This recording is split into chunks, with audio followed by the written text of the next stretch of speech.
Tujuan lagi. Yuk maju lagi. Hari ini agendanya mediasi ya. Mediasi untuk perundingan.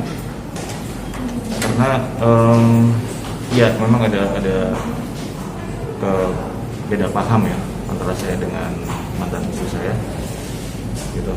Beliau beranggapan bahwa semua yang didapatkan selama pernikahan saya 10 tahun dari 2000 sampai sekarang itu beliau sendiri yang menghasilkan tanpa ada andil saya gitu. Dia yang merasa menjadi kepala keluarga, kepala nafkah, pencari nafkah dan sebagainya, dan mengesampingkan apa yang saya perjuangkan, apa yang saya kerjakan selama ini gitu. Jadi pada akhirnya mediasinya gagal karena itu. Yang saya sayangkan yaitu maksudnya dari mohon maaf dari kuasa hukumnya juga beranggapan seperti itu, padahal sama sekali tidak, karena perjuangan saya juga bisa dibilang luar biasa lah untuk pernikahan ini gitu. Mulai dari saya pernikahan dari nol, dari nggak punya apa-apa, saya ke Jakarta sama dia. Saya juga banyak memberi masukan di bidang entertain kepada dia karena saya juga duluan di Jakarta dulu sebagai saya punya band ya gitu. Bidang entertainment, jadi saya juga banyak beri masukan. Saya juga untuk lagu-lagunya segala macam. Terus saya juga jadi manajer bisnis, road manager, sound manager, stage manager, sampai di acara jadi juri pun saya yang memberi kata-katanya untuk dia gitu. Semuanya saya yang di belakang layar, karena kebetulan saja dia yang di depan layar, saya yang di belakang layar. Jadi itu juga di situ juga ada andil saya gitu. Kenapa saya sekarang mengajukan GoNet ini karena itu gitu loh. Sementara beliau selama ini selalu beranggapan bahwa dialah yang menghasilkan, mencari nafkah. Karena dia mungkin di depan layar, tapi saya di belakang layar. Terus terang, kalau di manajemen atau label lain itu saya mengerjakan mungkin 5, 6 sampai 7 job desk selama ini gitu loh. Tapi yang dan semua penghasilan selalu saya langsung bypass ke rekeningnya mantan istri saya, dan saya pun nggak pernah menuntut macam-macam gitu kan. Hanya beberapa hal yang saya inginkan untuk pencapaian sebagai penghargaan kepada kerja keras saya sendiri. Itu pun saya ambil dari penghasilan saya sebagai manajer gitu kan. Dan itu juga yang jadi masalah gitu. Jadi udah hari ini sih saya juga sudah berusaha gitu dari Bandung berangkat ke Jakarta dengan segala, saya meninggalkan ya usaha apa segala macam di Bandung gitu kan untuk kesini. Dan mantan istri saya juga begitu saja menggagalkan mediasi tanpa adanya usaha untuk musyawarah, membicarakan yang terbaik, karena kan kita juga mencari yang terbaik lah untuk kita berdua gitu, sama-sama saling ikhlas.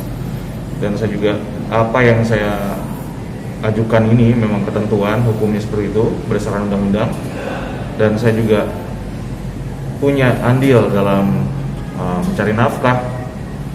Hanya beda posisi, kalau dibilang lebih capek mungkin lebih capek saya gitu, karena saya di samping biasanya merangkap beberapa job desk. Bang Alif, mungkin kalau dari versinya Kak Janet ya, Bang Alif langsung ajukan permohonan masih ada WA. Iya. Bang Alif pernah ngomong secara baik-baik sih? Saya ngomong baik-baik, karena kan ini gugatannya Janet kan akan dibicarakan secara kekeluargaan. Saya tunggu ada nggak etiketnya Janet secara kekeluargaan gitu kan. Saya tunggu, terus tahu-tahu ada postingan dia udah punya pasangan lagi, udah punya pacar yang mana ya katanya sih pengusaha yang kaya raya gitu kan. Oh gitu, yaudah nih kalau gitu kamu kan udah sukses nih secara materi, kamu udah sukses secara artis, dan saya juga anggaplah saya berjasa ngebantu kamu loh ketemu dia gitu loh. Saya selama ini ngebelain tidak dianggap sebagai suami, status saya disembunyikan, saya tidak punya anak, ditunda-tunda terus karena karir demi karir. Sampai 10 tahun saya menikah, saya tidak punya anak, dan keluar saya cuma bawa motor gitu. Akhirnya ya udah, kita selesaikan yuk, kita beres-beres yuk. Saya bilang seperti itu, kita beres-beres. Apapun yang menjadi hak kamu, jadi hak kamu. Apa yang menjadi hak saya, kamu harus kasih. karena itu udah ada undang-undangnya, udah ada ketentuannya gitu. Akhirnya saya bilang oke, saya gak akan minta banyak, saya hanya rumah Pondok Gede dan kendaraan mobil. Itu kalau nilainya mungkin sekitar hanya 30% dari semuanya gitu. Jadi tetap dia dapat 70% bagian dari harta bersama gitu. Saya bilang gede harganya sekian dan mobil harganya sekian. Itu kalau dijumlahin mungkin sekitar 30% lah, sesuai dengan apa yang selama ini dia kasih ke saya persentase sebagai manajer gitu kan. Terus tapi Janet beberapa kali reply-nya ya langsung ke pengadilan, langsung gugat aja ke pengadilan, ajuin aja ke pengadilan. Saya nggak mau musyawarah, saya nggak mau keluargaan, saya maunya pengadilan sampai 4 sampai 5 kali dia di WhatsApp seperti itu, masih ada buktinya. Jadi ya udah, akhirnya saya bilang ke Bang Moron, Bang, Janet nggak bisa diajak bicara baik-baik, ya udah kita ke pengadilan aja, kita ajukan aja ke Bang. Bang, tapi cuma 2 itu aja ya, mobil sama rumah yang di Pondok Gede. Pondok Katanya Gede. ada 6 item. Katanya Ada 6 item, Bang. 6 itu semuanya, semua harta kita kan, semua inventaris harta bersama kita. Jadi dari 6 itu dari Mas Alif itu hanya meminta 3, yaitu rumah Pura Melati Indah, mobil Honda Accord Civic. sama Honda Civic itu, sama satu lagi motor Harley gitu. Iya. Seperti itu. Itu katanya artinya memang semua real itu hasil jerih payah Janet dari nol sebelum kenal Mas Alif gitu. Kata siapa? Dia tadi menyampaikan bahwa perjuangan Janet untuk ke Jakarta itu sendiri sampai terbentuk nama Janet, baru Mas Alif Masuk. hadir ke Jakarta seperti itu. artinya Enggak. Jadi gini, awalnya itu kan Janet itu 2 racun dulu, ya kan? Jadi keluarin tuh. Saya ninggalin kerjaan saya di Bandung untuk dampingin dia ke Jakarta. Saya ngekos sama dia, saya berjuang bareng-bareng di sini gitu loh. Mungkin dia lupa, saya juga. Vario. Hah? Honda Vario mungkin. Iya, mungkin dia lupa gitu loh. Kita bawa CD lagu di reject, kita bareng-bareng nemu lagu di reject, bawa CD lagu di reject itu bareng-bareng ke stasiun sama saya. Nah, tadi juga menurut Janet, dari pembelian rumah dan mobil itu merupakan hasil 60% bagian dia setelah dibagi-bagi. Nggak pernah bagi-bagi. Jadi semua penghasilan selalu semua ke rekening dia. Neng, untuk nafkah, untuk keperluan rumah segala macam, kamu mau beli apa, silakan potong aja. Saya nggak usah pegang uang, ngapain? Saya hanya pegang operasional aja sehari-hari untuk beli bensin, untuk Berarti yang beli makan. 20% ini Mas nggak pernah terima atau gimana? Enggak.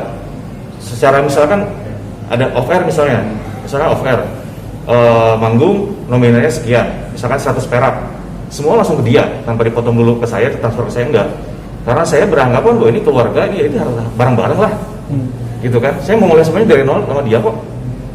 Saya juga dulu terus terang saya berangkat ke Jakarta, saya jual aset saya juga, saya jual drum, alat aset yang harusnya saya pakai untuk cita-cita saya sendiri, tapi karena dia ingin menggapai cita-citanya, ya udah yuk saya modalin deh Jakarta gitu. Saya beli, kita punya uang sedikit, kita bagi DP mobil untuk keperluan di Jakarta. Saya juga berandil di situ gitu di awal karir gitu. Mas Nurul tadi kan ada sebutan nominal bulanan yang Mas berikan ke Janet sebesar 5 juta Itu dia yang minta segitu gitu. Udah cukup segini. Saya bilang saya mah nggak ngitung, saya mah nggak perhitungan.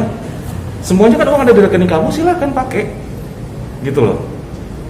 Itu selalu saya bilang seperti itu, karena Janet itu selalu menghitung semuanya gitu, terlalu perhitungan. Kalau misalkan saya bukannya mau ngejelekin, tapi kita mulai ini bareng-bareng. Dulu tuh saya zaman pacaran, saya juga ngekosin dia kok, saya juga ngebiayain kuliahnya kok, sampai saya bela-belain saya nggak kuliah, uang kuliah saya kasih ke dia kok untuk kehidupan dia gitu loh. Setelah nikah kenapa jadi berubah gitu? Setelah punya uang kenapa jadi dia merasa sendiri gitu loh? Dia merasa punya ini sendiri gitu loh. Saya loh yang lebih berjasa di rumah tangga ini gitu loh. Awalnya dia lupa apa gimana gitu. Saya herannya itu loh. Saya sampai detik sekarang sampai heran gitu maksudnya. Dulu awal nikah aja setahun 2 tahun kita tinggal di rumah orang tua saya gitu, di rumah ibu saya. Even nikah pun sebagian besar saya kok. Kalau mau saya buka-buka semua nih, kalau misalkan Janet terus berkeluar-keluar menjelek-jelekan saya di media, terpaksa saya buka semua gitu. Di awal dulu, alhamdulillah gitu loh. sebagian besar saya kok gitu. Saya pun ninggalin kerjaan di Bandung untuk karena dia di Jakarta nggak ada yang bisa dipercaya, ya udah yuk sama saya gitu. Alhamdulillah saya juga ada teman-teman di Jakarta, terus saya juga ada pengalaman dengan media di Jakarta karena dulu saya ngeband, terus saya di label musik, jadi ya sedikitnya saya juga punya pengalaman lah gitu kan. Nggak akan terlalu gelap banget di Jakarta gitu. Mas, mau konfirmasi aja nih.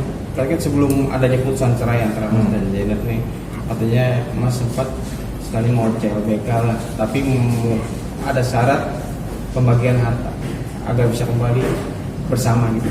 Iya, karena apa? Karena setelah punya uang ya. Sebelum punya uang itu dia nggak pernah kayak gini.